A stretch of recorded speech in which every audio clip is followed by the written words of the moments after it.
Ең оңай сорпа қайнату жолы. Етпен бұл сорпаның ағзаға пайдасы мол. Рецепт термомикске енгізілген шорпа деп жазамыз.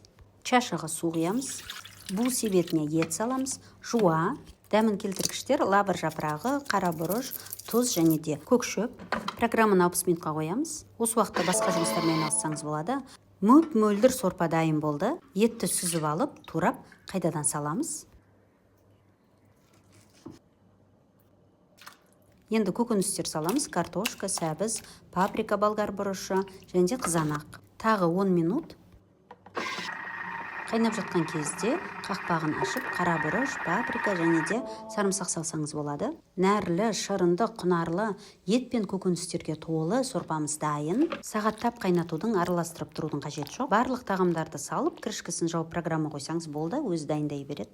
Тағы қандай тағамдар жасауды қалайсыз? Комментарийге жазыңыз.